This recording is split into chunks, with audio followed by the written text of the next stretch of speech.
आज मैं एक्सप्लेन करने वाला हूँ 2018 में रिलीज हुई एक एनिमेटेड मूवी द ग्रिंच, जिसकी IMDb रेटिंग है 6.3 आउट ऑफ 10। मूवी की शुरुआत में हमें एक छोटी सी सिटी को दिखाया जाता है जिसका नाम हुविल होता है। यहाँ के लोग बहुत मिलनसार और खुश रहने वाले हैं और उनकी खुशियाँ और बढ़ गई थी क्योंकि क्रिसमस आने वाला था और सभी लोग उसकी जोरों शोरों से तैयारी कर रहे थे। पर सभी को क्रिसमस पसंद नहीं थी और हमें हुविल सिटी के पास की पहाड़ी में रहने वाले एक गुस्से से भरे हुए ग्रिंच को दिखाया जाता है। उस ग्रिंच और खुशियों का दूर दूर तक कोई नाता नहीं था। उस ग्रिंच के नाक में हमेशा गुस्सा भरा रहता था। ग्रिंच बिल्कुल भी मिलनसार नहीं था। वो बाकी लोगों से नफरत किया करता था। वो लोगों से इतनी नफरत क्यों करता था, इसका पता हमें आगे की कहानी में चलेगा। उस ग्रिंच के पास सिर्फ एक पालतू डॉगी होता है जिसका नाम उसने मैक्स रखा था। ग्रिंच जब सवेरे उठता है तो उसे कॉफी चाहिए होती है जो उसे मैक्स लाकर दिया करता था। बेसिकली ग्रिंच अपने सर्वेंट के तौर पर मैक्स का यूज किया करता था, जो कि काफी बुरी बात है। अब ग्रिंच डिनर करने जाता है और देखता है कि उसके प्लेट में सिर्फ एक बेरी है और ग्रिंच मैक्स को बोलता है कि ये क्या मजाक है, मैक्स खाना कहाँ है। और मैक्स भौंक कर बताता है कि खाना खत्म हो चुका है। ग्रिंच को यकीन नहीं होता कि खाना खत्म हो गया है क्योंकि उसने पूरी सर्दियों के लिए खाना लाया होता है। क्योंकि ग्रिंच को बाहर लोगों के बीच जाना बिल्कुल भी पसंद नहीं था, पर वो क्या ही कर सकता था, उसे खाना लेने के लिए जाना ही पड़ता है। और उसे याद आता है कि क्रिसमस भी आने वाला है और उसका गुस्सा उसके नाक में पहुंच जाता है। पर ग्रिंच खाना लेने के लिए मैक्स के साथ निकलता है और मैक्स के पीछे वो एक ट्रॉली बांध देता है जिसमें वो सामान भर कर लाने वाला था।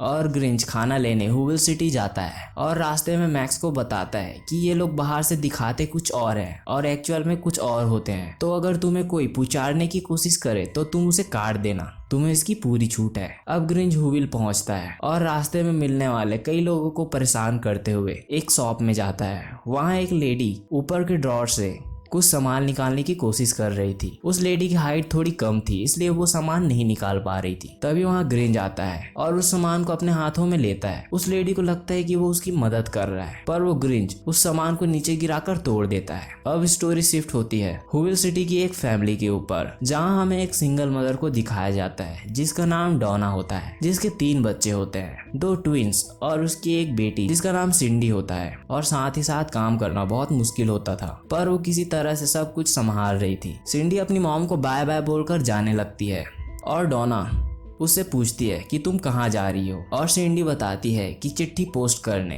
और डोना उसे संभल कर जाने को बोलती है। पर सिंडी बर्फ में स्लाइड करते हुए जाने लगती है और देखती है कि डाक वाला डाक लेकर निकल चुका है। अब सिंडी उस डाक वाले को रोकने के लिए उसका पीछा करने लगती है और शॉर्टकट लेती है और उसकी टक्कर ग्रिंच से हो जाती है और ग्रिंच सिंडी को सुनाने लगता है। पर सिंडी परेशान थी क्योंकि उसने अपनी चिट्ठी खो दी थी और वो ग्रिंच की बात पर ध्यान नहीं दे रही थी। इस बात पे ग्रिंच मैक्स से बोलने लगता है कि मैंने बोला था ना मैक्स कि यहाँ के लोगों को सिर्फ अपनी पड़ी है, उन्हें दूसरों से कोई मतलब नहीं। और सिंडी बोलती है कि वो चिट्ठी जरूरी थी और ग्रिंच बोलता है कि मुझे पता है इसके अंदर क्या था, नए खिलौने की लिस्ट। और सिंडी बोलती है कि नहीं, उसके अंदर एक जरूरी इच्छा थी। वो जरूरी इच्छा क्या थी जो सिंडी सेंटा क्लॉज के जरिए पूरा करना चाहती थी। अब ग्रिंच वहां से चला जाता है और रास्ते में उसे उसका पड़ोसी दिखता है जिसका नाम मैकल होता है। उसका घर ग्रिंच के पहाड़ी वाले घर के जस्ट नीचे होता है। अब ग्रिंच चुपके से वहां से निकलने की कोशिश करता है, पर मैक्स उसे देख लेता है और उसे बात करने लगता है और ग्रिंच को बताता है कि इस बार मेयर ने क्रिसमस के लिए 3 गुना ज्यादा सजावट करने को बोला है। और ग्रिंच वापस से अपने घर चला जाता है। अब हम सिंडी को देखते हैं जो बहुत सारे ठंडी के कपड़े पहनकर कहीं जा रही थी। उसे देखकर उसकी मॉम डोना उससे पूछती है कि तुम कहाँ जा रही हो इतने सारे कपड़े पहनकर, और सिंडी बताती है कि मैं नॉर्थ पोल जा रही हूँ। और डोना बोलती है ठीक है तो हम 1 महीने बाद मिलते हैं। और सिंडी पूछती है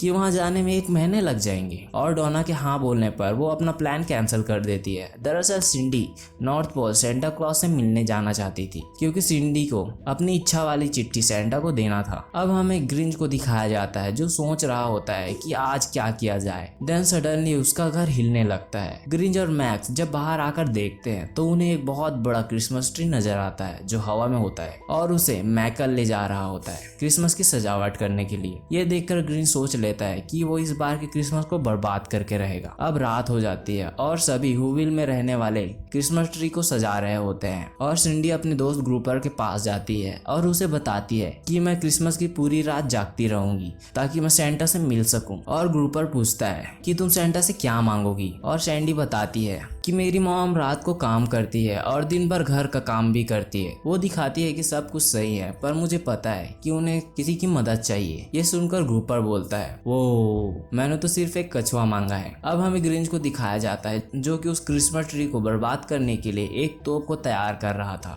जिसमें वो एक बड़े से स्नोबॉल को थ्रो करके उस क्रिसमस ट्री को तोड़ने वाला था। पर अचानक वो तोप स्लाइड होने लगता है। ग्रिंच उसे रोकने की कोशिश करता है पर नहीं कर पाता। पर अचानक वो तोप ग्रिंच को ही क्रिसमस ट्री पर थ्रो कर देता है और ग्रिंच उड़ते हुए हुविल सिटी की क्रिसमस ट्री के पास गिरता है और देखता है कि वहाँ के सभी लोग खुश हैं और चारों ओर हंसी की आवाजें आ रही है। ये देखकर ग्रिंच को अपना बचपन याद आ जाता है जब वो एक अनाथ आश्रम में था, जहाँ सभी की फैमिलीज खुशी से क्रिसमस मना रहे थे, जबकि बेचारा ग्रिंच अकेले उदास था। और वो समझ गया था कि क्रिसमस बहुत बुरा है, इसलिए वो अकेले रहने लगा। और ग्रिंच निराश होकर अपने घर चला जाता है और सोचने लगता है कि कैसे क्रिसमस को बर्बाद किया जाए। और उसे आइडिया आता है कि मैं सभी के क्रिसमस गिफ्ट और क्रिसमस की सजावट चुरा कर ले जाऊंगा। और वो पढ़ने लगता है कि सेंटा के पास क्या क्या होता है और वो कैसे कपड़े पहनते हैं। ग्रिंच एक रेंडियर भी पकड़ कर लाता है क्योंकि सेंटा उसी की सवारी करता है। ग्रिंच उस रेंडियर का नाम फ्रेड रखता है, पर फ्रेड सवारी करने के लायक नहीं था क्योंकि वो बेकाबू हो जाता था। वहाँ दूसरी ओर सिंडी और उसके दोस्त सेंटा को फंसाने के लिए एक ट्रैप लगा रहे हैं। और फाइनली क्रिसमस ईव की रात आ जाती है और ग्रिंच पूरी तैयारी के साथ सभी का क्रिसमस बर्बाद करने के लिए तैयार था, पर उसके पास रेंडियर नहीं था, इसलिए वो रेंडियर की जगह मैक्स को बांध देता है और ग्रिंच निकल जाता है सभी के क्रिसमस गिफ्ट और सजावट चुराने के लिए। वो पारी पारी सभी के घरों को साफ करता जा रहा था और वो सिंडी के घर में पहुंचता है चोरी करने के लिए। और वहां पर लगे ट्रैप के कारण ग्रिंच जब वहां आता है तो सिंडी को पता चल जाता है और सिंडी ग्रिंच के पास आती है और ग्रिंच को सेंटा समझकर उसे अपनी इच्छा बताती है कि मेरी इच्छा है कि मेरी मॉम को उसकी मदद करने के लिए कोई मिल जाए क्योंकि वो बहुत मेहनत करती है। और ग्रिंच सिंडी को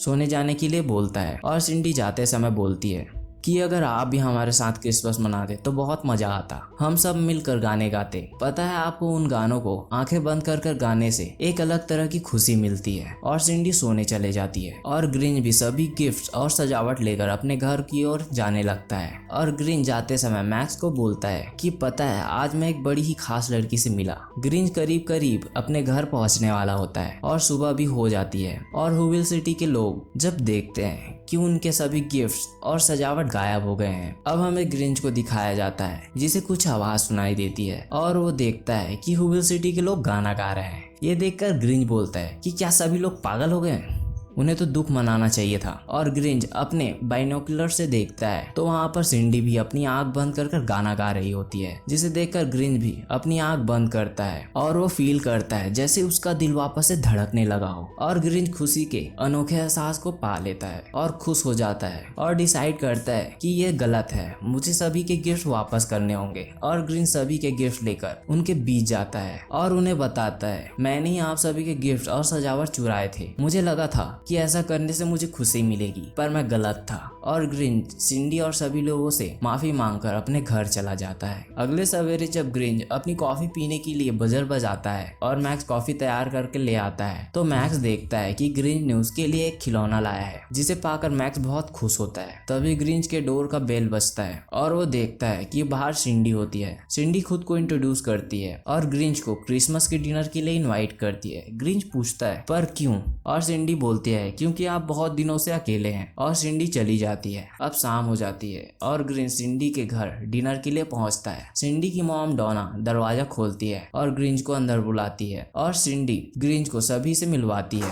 ग्रिंच सभी से मिलकर बहुत खुश होता है। डोना ग्रिंच को क्रिसमस केक काटने का मौका देती है और ग्रिंच बोलता है कि मैं आप सभी का बहुत आभारी हूँ कि आप सभी ने मुझे इस खुशी के मौके में शामिल किया। और मैं स्पेशल थैंक्स सिंडी को बोलना चाहता हूँ जिसने मेरे अंदर की खुशी से मेरी मुलाकात कराई। और इस तरह मूवी की हैप्पी एंडिंग हो। अगर आपको ये एनिमेटेड मूवी अच्छी लगे तो प्लीज लाइक और कमेंट जरूर करें।